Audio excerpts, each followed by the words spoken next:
Hello, and in today's video we're going to be talking about the Odd World, which actually comes in two games. So you've got the initial Into the Odd game and then Electric Bastionland. Now Into the Odd is a small sort of indie publishing product. It's only 34 pages roughly, but most of the rules are all done and dusted in first 17 or 18. So we've got who you are with strength, dexterity and willpower. You get a starter package, and then it introduces this idea of your hit points and your ability determines the various bits and pieces you get, which is something that will continue into Electric Bastionland. Now when it actually comes to playing the game, there's not too much to it. So what you need to know is on this page here. How do you advance your character is on this page here. And that's pretty much it, really. You do get a bit about joining an enterprise to go and explore the Odd World. It's a weird sort of steampunky fantasy setting, I guess. There's various powers, so that's your spells, your arcana.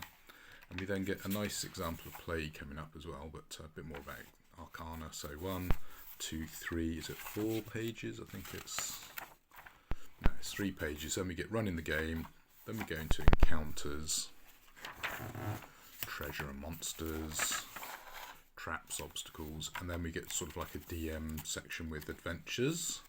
And then right at the back we've got this thing called the Odd Pendium, where it gives us sorts of like little flavour bits. So maybe we meet someone called Emnit Egler, who is boringly dependable octopus catcher.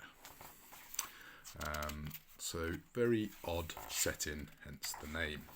And there's the back cover. So this, as you can see, is a nice little small book. Print it on A4 to get a nice A5 booklet. 34-ish pages. I think it's actually 30. Yeah, under 50 pages. Nice, small, easy to carry around. Fairly basic set of rules, but it was very appealing. And then I started hearing about this thing called Electric Bastionland, and Bastionland is one of the settings in Into the Odd. Be prepared for a shock when I show you this book. Now here we have Electric Bastionland, deeper into the Odd, and it's just a little bit bigger than the original Into the Odd. It's this big A4 deluxe hardback rule book with a lovely little bookmark insert, and it's many more pages, over 300 pages. Look, 332. However, despite being quite a large amount of pages, it's actually fairly simple to get into. So we've got a little bit telling us all about who you are. So you're in Bastion, the electric hub of mankind. It's the only city that matters. Deep country stretches forever, the long shadow of our past. And in the underground, machines undermine reality, where aliens from the living stars are here, and you have a failed career, you have a colossal debt, and treasure is your only hope. So this is slightly different. You are trying to struggle by in a sort of Victorian pauper sort of existence in this weird odd world setting. So as you can see, it's nice big fonts, nice easy to read setup. A bit like Into the Odd, you have strength, dexterity and charisma, so your power and toughness, your quickness and precision, your charm and your confidence. And then the referee of the game is known as a conductor. Everyone as a group has a shared debt of £10,000, and the youngest player specifies who that debt holder actually is, and they will pursue you to make sure they get their payment. You also need a rival, and potentially some lackeys, and of course replacement characters might be required.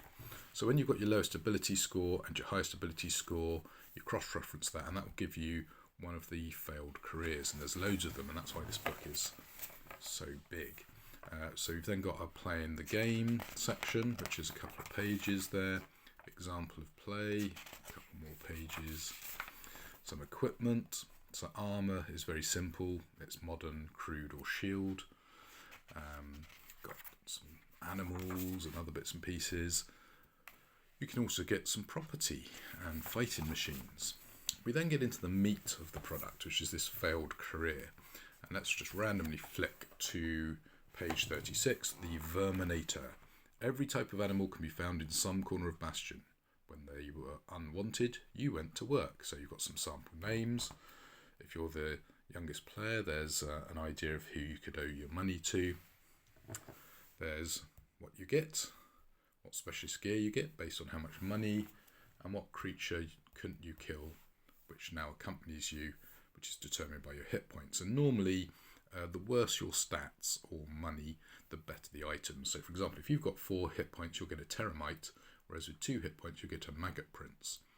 With £4, you get a Periscope. With £2, you get a Telescopic Pest Hook.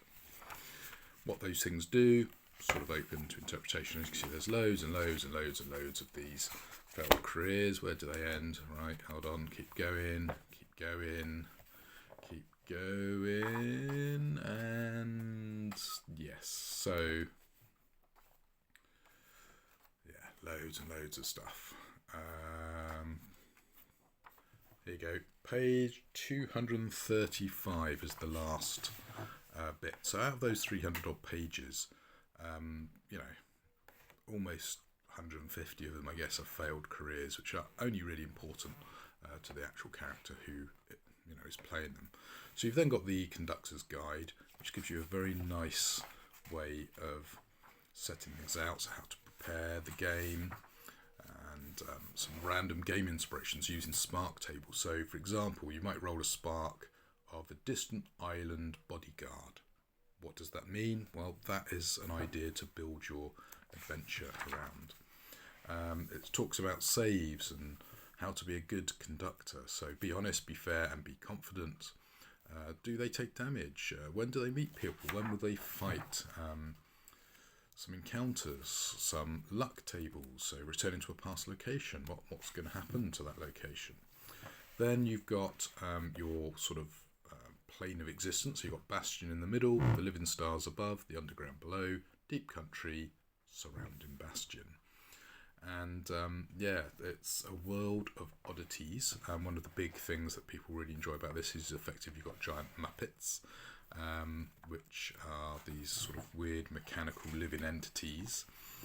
We then got a little bit of flavour on Bastion. So one of the key things to remember about Bastion is that everything is here, everything is complicated, and everything is shared. And then what was the thing originally for? What's it currently doing, and what's its secondary use? So, for example, you might have a paper lizard.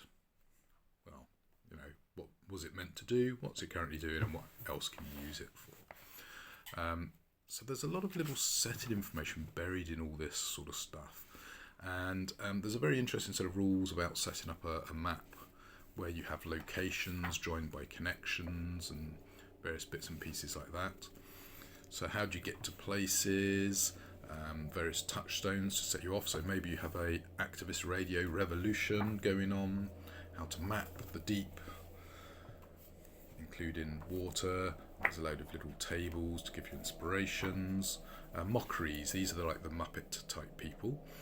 So these are creatures of felt, wood, string. Given the spark of life, they act human, but their needs are only an imitation. Children love them. Real animals hate them.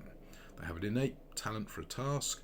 It's often trivial, rarely put to serious use. They're excellent but unconventional teachers of their talent.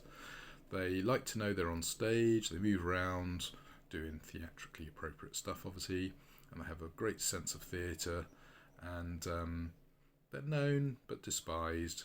They like to hang around in the underground, and, you know, they're sort of big fakes, really. So you've also got aliens, of course.